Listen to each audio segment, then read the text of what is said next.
Hi there, Agile friends. Get ready for the World Tour of Agile at the Agile Online Summit 2023. You can join us from October 24th to 26th for a global showcase of cutting-edge Agile practices and insights. Join us at agileonlinesummit.com. This year, we will be featuring some of the best work done around the world and world-class keynotes. You can check all of that at agileonlinesummit.com. But the best part is that your ticket is on us. That's right, it's free to attend and immerse yourself in the world of Agile excellence. Don't miss out on this opportunity to level up your skills and network with peers and industry experts. Mark your calendars and secure your spot at AOS 23 today by visiting agileonlinesummit.com. So get your free ticket or opt for the full digital pass that lets you keep all the conference videos forever and organize, why not, Agile learning sessions at work. You can get the full digital access at agileonlinesummit.com. I'll see you in the conference floor. Hello, everybody. Welcome to our Success Thursday this week with Michael Schmidt. Hey, Michael, welcome back. Hi, Vasco. Happy Thursday. Happy Thursday, everybody. So, Michael, we'll talk about what success means in a minute. But first, share with us, what's your favorite retrospective format and why? Thank you for that question. Personally, I think the team retrospective is like the masterclass of Scrum Mastery. So it's completely okay if someone starts working as a Scrum Master to have that one method that mostly works. I noticed that having like not more than 4 different areas to guide the people's thoughts, it's very helpful. But actually, I don't have a super personal favorite because you need to, it was easy, you need to adapt to the team. In former times, it was way easier when we were collaborating in one room, because then you knew your people and you at least observed them for 2 weeks or 3 weeks, one sprint, and you noticed what are the things that are going on in the team. Is there someone having a problem, an issue, a tension, but not being able to address? Then you would pick a method that equals all opinions, for example. Is if there's someone who is always voicing over and overemphasizing a problem, then you would have to pick some other method to just calm them down and give more space to other people. Or if you have a team that's super passive, then you just need to go out. So if that question is my super personal method, it would be then the Biergarten Retro. Going out, having a beer, and stating there, and how's it going? What's going on? How do you feel? And then just doing that, and it's not emphasizing the alcohol. It's like having a breakout. Even then, there's a theoretical foundation to that.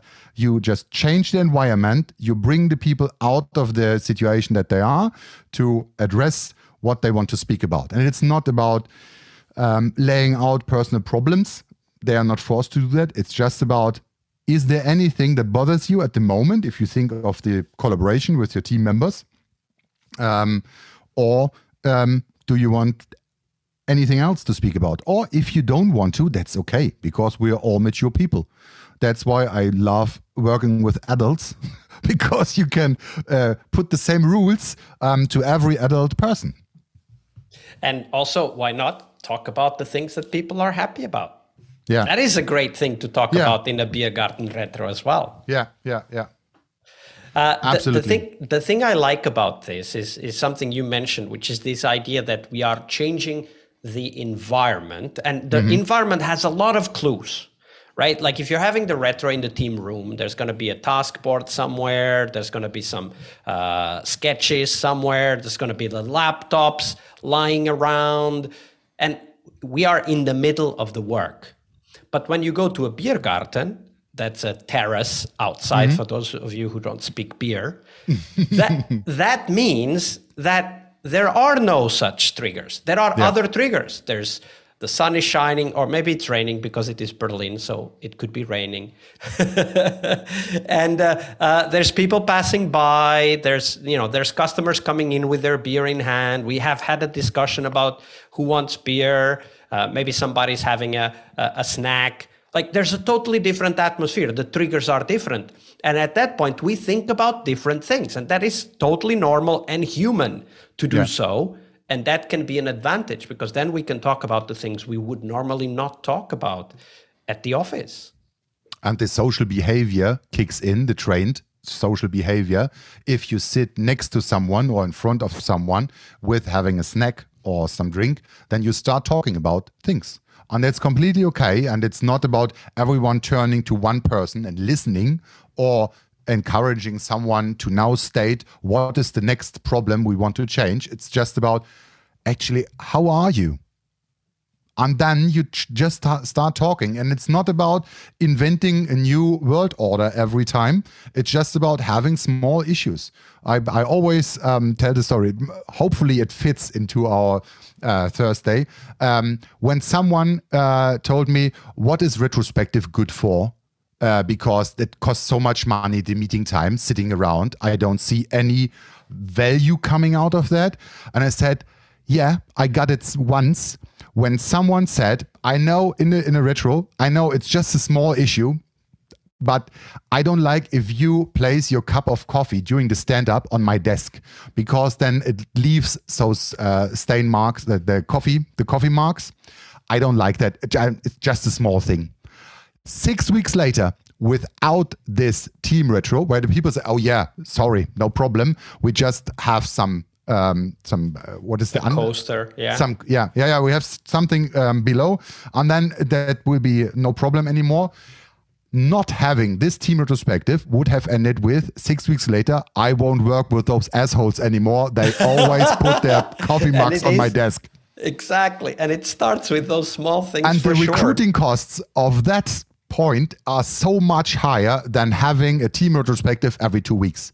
So it is about keeping the team healthy, having a discussion, being able to talk to each other, even about things that might be not the easiest, but they need to keep talking about how they are as persons. That's why I always encourage them to speak about their team, about their collaboration instead of technology.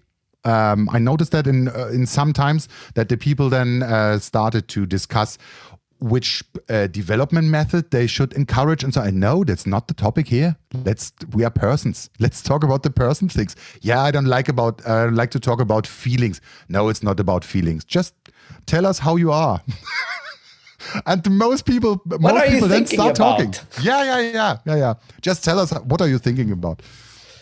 And it works. That's actually a very good point. And I do want to emphasize a phrase you said. It's about keeping the team healthy. That's a mantra. We could have it, in our desk, on the background of our desktop, just keeping the team healthy. I think that's such a beautiful way of putting it, Michael. But now we turn our attention to what we hope to get out of a healthy team, which is success. And obviously, we need to help others be successful, and we need to be able to show the mirror to ourselves. How are we successful? So, Michael, the question to you, what does it mean for you to be a successful Scrum Master? So this is a thing that every Scrum Master needs to think about at some point of the career, because otherwise you stop working at a Scrum Master. If you don't find something that you are successful in, that you are satisfied with, then it won't work out. So I think that's the difference between people who worked as a Scrum Master for 2 years and people who became Scrum Masters and Agile coaches for several more years. For me, that's the sustainable pace. That is that one sentence that I always find. Let's create sustainable pace for everyone who is involved in this area of my collaboration environment. I am successful if the balance of team and customer, product burnout, classic project lead, whoever's involved there, if that balance is in the green area. What is the green area there? This is what as a senior there, I would say I can find out. In former times, I said, tell me beforehand what is expected, what is the green area, where are we good in, and then I will keep the team in this in the green area. So for me, the success is if we had it on Wednesday, if the team is healthy and the involved persons, the involved roles have the feeling of things are on the playground, not off borders. This is the good thing then. And finding out what are the guidelines, what is the playground that we are moving on. This is the duty of a good Scrum Master and of a good Agile coach, and making those routes clear to everyone who's involved, and even more important, for the people who are not involved. This is my personal thing, the sustainable pace. And on the other hand, I love the so-called Preußen Scrum. So when people say, yeah, Michael, your personal style, how would it be determined? Say, it's the Preußen Scrum. For example, I am very flexible with the starting time of our daily. Coming late for 15 seconds is absolutely okay. Once. This is Preußen Scrum. So it is the rules. It's very predictive. The people can rely on it. I will be always the first person to attend. That's always okay. But we expect people to attend at the time. We finish at the time, and I will make sure that it happens. Yeah, absolutely. So, and it starts with the small things, right? When we keep the time in the daily sprint, daily Scrum meeting, then we for sure are going to try to keep the time in all of the others. Yeah. And people were surprised when we talk about the daily Scrum. People were surprised when I said, oh, by the way, I observed, as we are fully remote team now, we haven't met in a year. So maybe it's time to have some social chat. So if anyone likes, please, you can join the daily call 5 minutes early with me, and we're having a little chat, listening to a song and talking a bit, but we start on time still. So everything that we want to chat is beforehand or in the coffee corner that some team invented in the second half. But then it's, again, a voluntary meeting. So the daily Scrum, the daily stand-up meeting has still its beat, the heartbeat of the team. Every day, very reliable. And this creates an area of soft social discipline. Yeah, it's the performance tact. Yeah, exactly. Great story. I love it. I love it when people get into the flow and out of the project emergency mode. So we all seen that. It's headless chicken mode. When I always say it's so much waste of life energy. People running around doing desperate things when it's only about software. Again, one of the sentences, we are not saving lives. It's just software. There's always the time of thinking over, what are we doing? How do we do this now? And how do we see if it succeeds or not? And the sustainable pace is a great guideline for that. Yeah. Exactly. Because that's the main difference when I started between the classic project approach and the agile software development with Scrum, for example. When the project manager said, yeah, but what's different with your agile? Said, you as a project manager, you are interested in finishing your project in time, in budget, in quality. And then you are dissolved and you do the next project with the next people. I, as a Scrum Master, intend to work with the same team for years. So I would have to create an environment where they just iterate on that for years. They develop a product ongoing, on and on and on, and I cannot afford to lose software developers because they say, oh, enough of this. Just because we need them. So it is changing the scope from the project in the center of the world to the people in the center of the world. And it was quite surprising that not everyone had the same opinion on that. Absolutely. And that is a big difference why the sustainable pace is so important. Yeah. Thank you for sharing that, Michael. You're welcome. Part of a successful Scrum Master job is to help the product owner. Tomorrow we explore that critical role in Scrum, the product owner role. Tune in to learn about product owner anti-patterns, what you can do to help the product owner, and a real-life example of what a great product owner is and what made it so. Tomorrow on our Friday Product Owner episode. See you tomorrow. We really hope you liked our show. And if you did, why not rate this podcast on Stitcher or iTunes? Share this podcast and let other Scrum Masters know about this valuable resource for their work. Remember that sharing is caring.